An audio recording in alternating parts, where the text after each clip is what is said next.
everybody. Welcome to another week of Coach's Corner. This week we're going to continue on with the 4-video sequel, sorry I'm losing my words today, of conjugate method. And we're going to do this week's with what is maximum effort. It's just a basic overview of what maximum effort means and how you apply it in your training. So go ahead. All right, so maximum effort would be pushing as far as you are physically capable for on that one exercise for the day.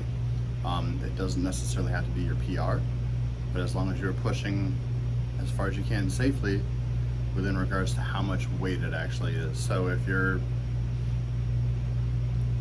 have two different options, two different ways you can go about it. You can either push for like a PR, like a 5-pound PR for that day, or you can push until you hit that wall and you're like, if I try to go again, I'm gonna fail. You wanna stop right before failure, whether it's technical or physical.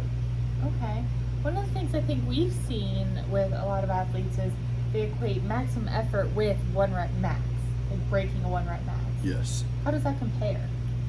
So you're not always gonna break your 1 rep max. You're not always gonna break that PR.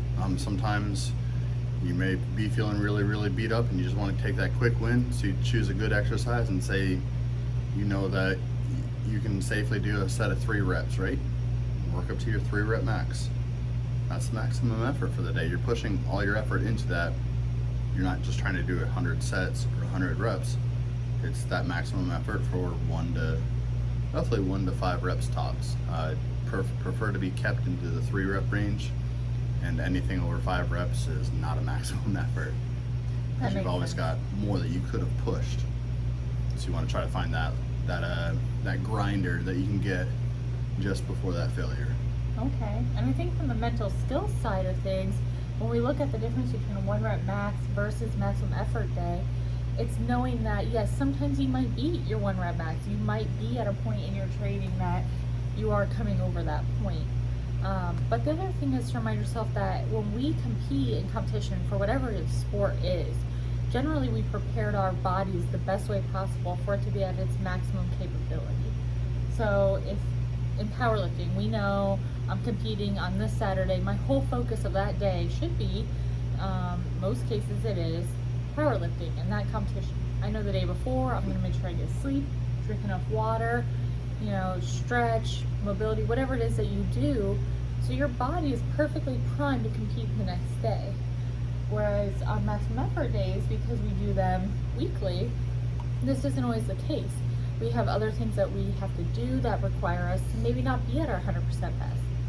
So how do we implement that into our athletes? So to implement that into the athletes is essentially on your maximum effort days, push to what is hard for you. Try if you can. If your body is feeling it, go for that grinder, get it.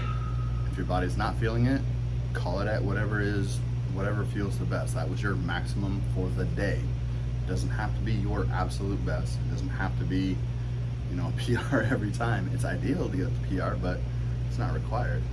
Yeah, so I think maybe helping people manage their expectations of, absolutely. Yeah, we are not going into our maximum effort day 100% prepared only for this thing, and making sure that, yeah, we would like that 1 rep max, that'd be great, but it's not necessarily always going to be the case, and that's okay too.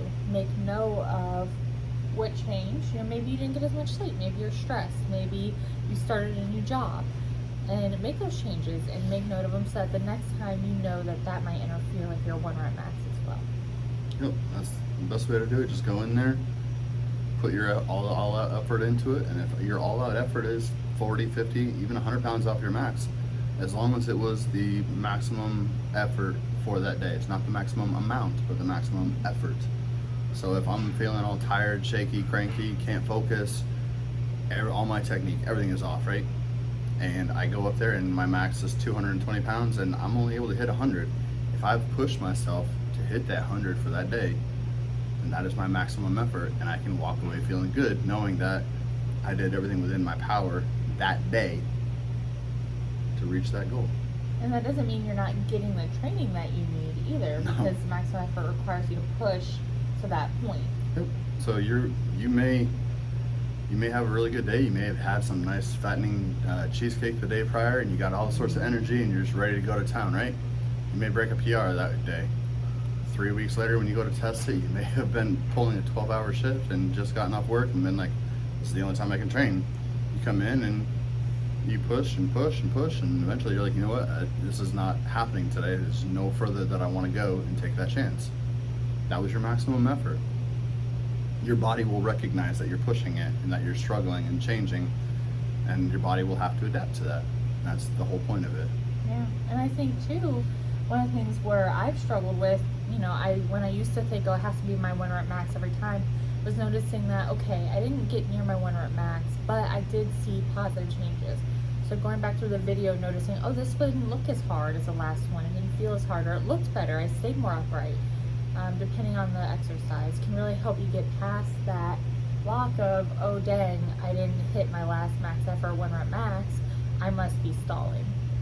Keep that in mind. All right. Anything else? I think that about covered it all. All right, guys. Let us know if you have any questions. Be happy to answer them. And thank you again for watching our videos. And as always, remember to like and subscribe. Bye. Bye.